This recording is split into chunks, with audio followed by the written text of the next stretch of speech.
ഓം നമോ ഭഗവതേ വാസുദേവായ. ഹരിമുരളീരവത്തിലേക്ക് എല്ലാവർക്കും സ്വാഗതം. നാരായണ നാരായണ ജയ ഗോവിന്ദ ഹരേ ഗോവിന്ദ ഹരേ. നാരായണ നാരായണ ജയ ഗോപാല ഹരേ ഗോപാല ഹരേ. ഇന്ന് നമുക്ക് 7ഉം 8ഉം ശ്ലോകങ്ങൾ നോക്കാം. ശ്രീമന് നാരായണീയം ദശകം 83. പൗണ്ഡ്രകവധം വിവിധവധം ലക്ഷണാസ്വയംവരം. ശ്ലോകം 7. താലപ്രമാണചരണാമഖിലം ദഹന്തീം കൃത്യാം വിലോക്യ ചകിതൈ കഥിതോപി പൗരൈ ദ്യൂതോത്സവേ കിമപി നോ ചലിതോ വിഭോ ത്വം പാർശ്വസ്ഥമാശു വിസസർജിത കാലചക്രം. നമുക്ക് ഈ ശ്ലോകത്തിലെ വാക്കുകൾ പിരിച്ചിട്ട് അർത്ഥം നോക്കാം. താല പ്രമാണ ചരണാം അഖിലം ദഹന്തീം കൃത്യാം വിലോക്യ ചകിതൈ കഥിതോപി പൗരൈ ദ്യൂതോത്സവേ കിമപി നോ ചലിതോ വിഭോ ത്വം പാർശ്വസ്ഥം ആശു വിസസർജിത കാലചക്രം. അർത്ഥം: താലപ്രമാണചരണാം, പന പോലെ തടിച്ച് ദീർഘമായ കാലുകളോടു കൂടിയവളും അഖിലം എല്ലാറ്റിനെയും ദഹന്തീം ദഹിപ്പിക്കുന്നവളുമായ കൃത്യാം കൃത്യയെ വിലോക്യ കണ്ടിട്ട് ചകിതൈ ഭയപ്പെട്ട പൗരൈ ദ്വാരകയിലെ പൗരന്മാരാൽ കഥിത അപി പറയപ്പെട്ടെങ്കിലും ത്വം അങ്ങ് ദ്യൂതോത്സവേ ചൂതുകളി കമ്പം കൊണ്ട് കിമപി അല്പം പോലും ന ചലിത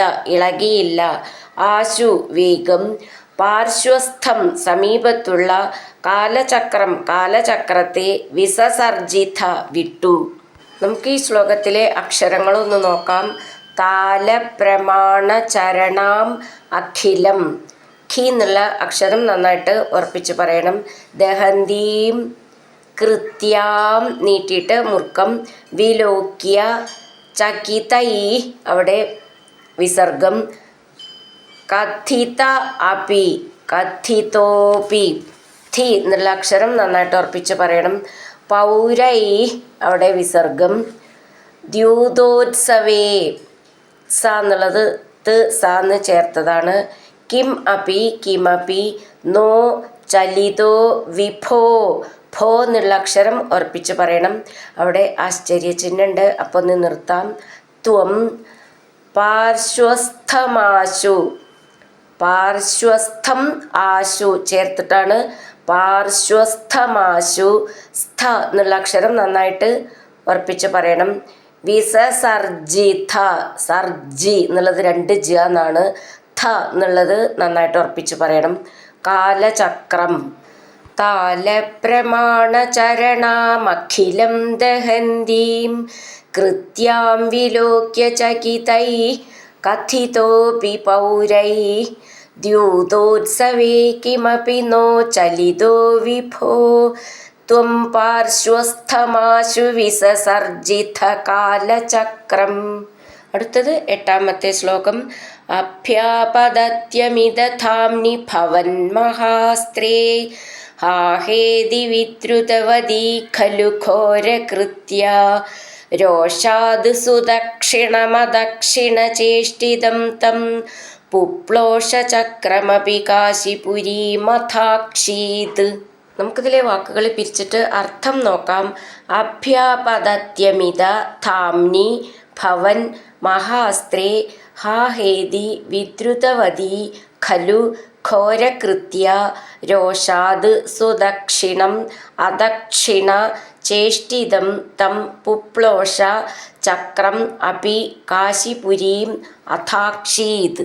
അർത്ഥം: അമിതധാംനി സീമാതീതമായ തേജസ്സുള്ള ഭവൻ മഹാസ്ത്രേ അങ്ങയുടെ ഉഗ്രമായ ആയുധം അഭ്യാപതതി അഭിമുഖം പാഞ്ഞെത്തിയപ്പോൾ ഹാ ഹാ ഇതി ഹാ ഹാ എന്നിപ്രകാരം ഉച്ചത്തിൽ കരഞ്ഞുകൊണ്ട് വിദ്രുതവതി ഓടിയവളായ ഘോരകൃത്യ ഭയങ്കരിയായ കൃത്യ രോഷാത് കോപത്താൽ അദക്ഷിണചേഷ്ടിതം എതിരായി പെരുമാറിയവനായ തം ആ സുദക്ഷിണനെ പുപ്ലോഷ ഖലു ദഹിപ്പിച്ചുവല്ലോ ചക്രമപി സുദർശന ചക്രവും കാശിപുരിയും കാശി നഗരത്തെ അഥാക്ഷീത് എരിച്ചു കളഞ്ഞു.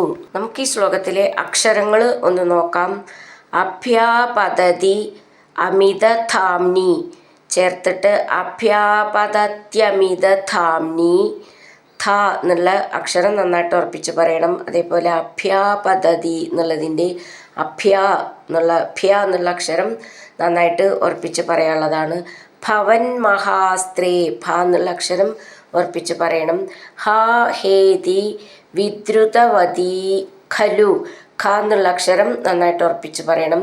ഘോരകൃത്യ ഖോ എന്നുള്ള അക്ഷരം ഉറപ്പിച്ച് പറയണം.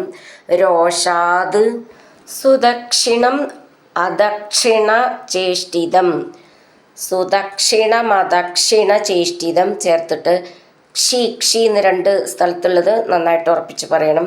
തം പുപ്ലോഷ ചക്രമപി കാശിപുരീം അഥാക്ഷീത് എന്നുള്ളതിൻ്റെ താന്നും ക്ഷീന്നും നന്നായിട്ട് ഉറപ്പിച്ച് പറയണം.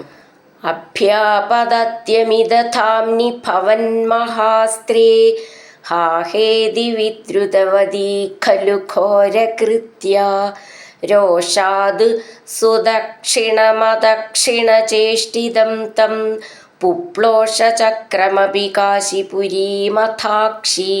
ഹരിനാരായണ ഗോവിന്ദ ജയ നാരായണ ഗോവിന്ദ ഹരിനാരായണ ജയ നാരായണ ഗോവിന്ദ ഗോവിന്ദ ഗോവിന്ദ.